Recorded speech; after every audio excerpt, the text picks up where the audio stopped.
from bringing in our NFL cave creature, Ron Jaworski. Here we go, Jaws.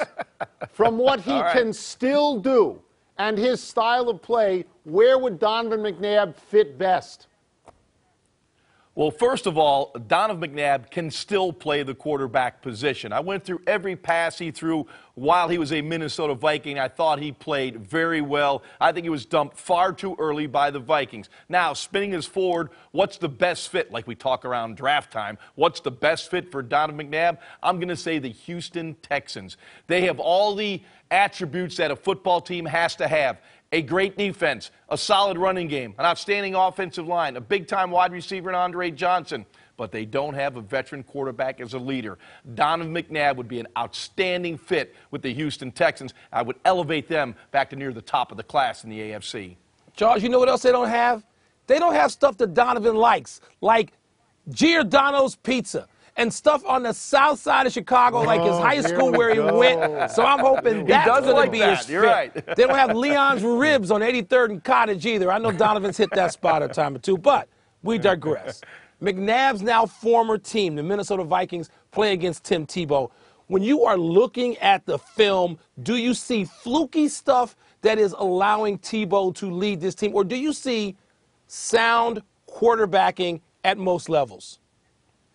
I do not see fluky stuff. And I'm probably as surprised as anyone that this style of offense has been so successful over a period of time of 6 games. It's highly unusual. I thought it would be a gimmick and gadget style of offense. But here's where it starts. First of all, I'll give Tim Tebow his respect for what he's done. But you look and you watch his Denver Bronco offensive line. They are knocking people off the ball. You watch their duo blocks, double teams on the nose, on the tackles, knocking them 5 yards into the linebackers. Give those guys some credit of what they're doing up front. Give Willis McGahee some credit. He's running like when he was a freshman at Miami. That's how he's running the football. And on defense, you look at Elmis Dumerville, Von Miller, Brian Dawkins. Champ Bailey shuts down Vincent Jackson last week. It's a team effort. Don't forget, there's a lot of other guys on that team beside Tim Tebow.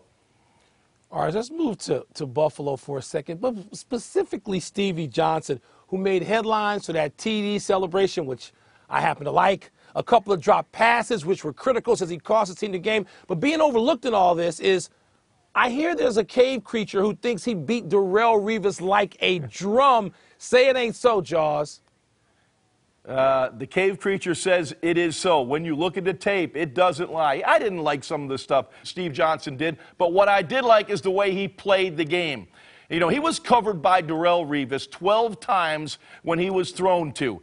8 times he caught the football. Darrelle Revis, you could watch 3 or 4 games and not see him give up 8 catches. And I like the way Stevie Johnson approached this game, the way he come off the ball. He played at a very calm pace, and he bolted out of his stance. He exploded out of his stance. He exploded out of his break, and he really caused a lot of problems for Darrelle Revis like I've never seen Revis had. 8 catches, 75 yards, and a touchdown. Those are numbers you normally do not see against Darrelle Revis. I'll get you out of here on this. We alluded at the beginning that it was a ball night tonight in the NFL. It's the Eagles playing the Seahawks. Is there anything? Is there a player? Is there a coach? Is there a mascot? Is there something that makes this game worth watching tonight? Of course, it's an NFL game. We all love watching National Football League games. But I like for the Eagles LaShawn McCoy. He leads the National Football League in rushing. Believe it or not, on a passing team like the Eagles, this guy is special. Watch him tonight. Marshawn Lynch, running back for the Seattle Seahawks, a tough, hard-nosed runner. Watch the running backs tonight. Yeah, wake me up for that one. Thank you, Jaws, as always. Thank you, Jaws. Tony's asleep already. We're taking a break. When we come back, would Matt Barkley be crazy to stay at USC another year? Plus,